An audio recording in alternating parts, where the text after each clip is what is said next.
আজকে আমি এমন একটা নৌকার পিছনে দাঁড়ায় আছি যে নৌকা দীর্ঘ 50 বছর থেকে হারেনি।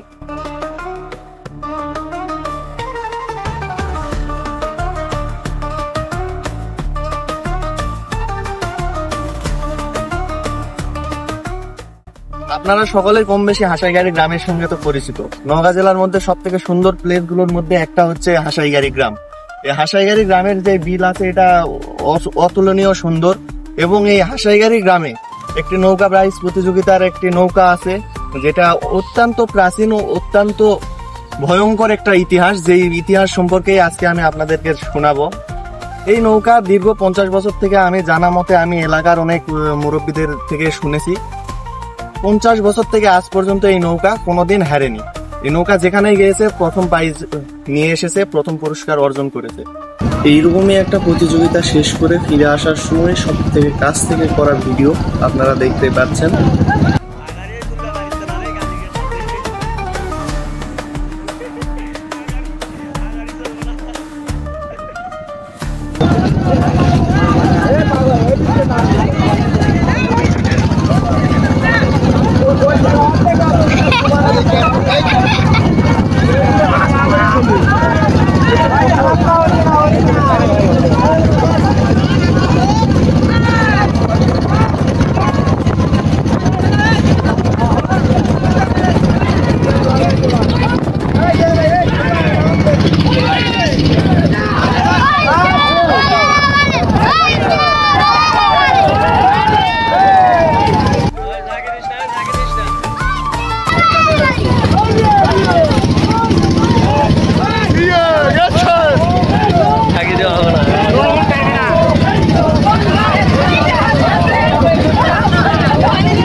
এমন একটি লোকের কাছে এসেছি যিনি 70 বছর বয়সে এসেও নৌকা বাইচ প্রতিযোগিতায় অংশগ্রহণ করে এবং সামনে করবে। তো আসেন আমরা ওনাদের সঙ্গে পরিচয় হয়ে নিই। সালাম আলাইকুম। ওয়ালাইকুম সালাম। প্রথমে আপনার পরিচয় দিবেন। আমার পরিচয়, আমার নাম মোল্লা ওয়াজেদ হোসেন, হাসাইগাড়ি, আমি বাসিন্দা হাসাইগাড়ি আমার বাড়ি। আমরা আস্তা মোল্লার লাতি, আমরা মোল্লা গোষ্ঠী।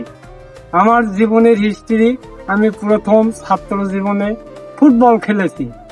ফুটবল 22-23 বছর পর্যন্ত আমি ফুটবল খেলেছি। খেলার পর 16 বছর থেকে খেলা শুরু হয়, 22-23 বছর খেলার পর এই ব্যাস খেলা ধরেছি।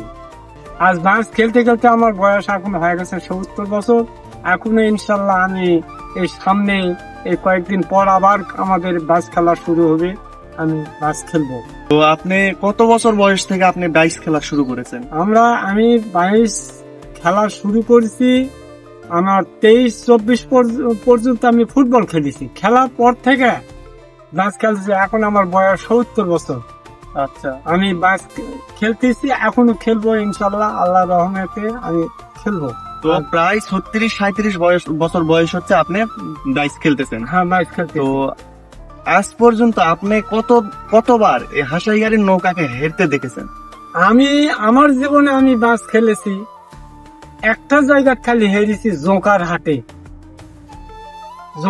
সেটা হলে ফান্সির নৌকা। এখন বর্তমানে ওই নৌকা বাতিল হয়ে যাওয়ার পর এখন আমরা খেলেছি ফিনিশ নৌকা 40 হাত।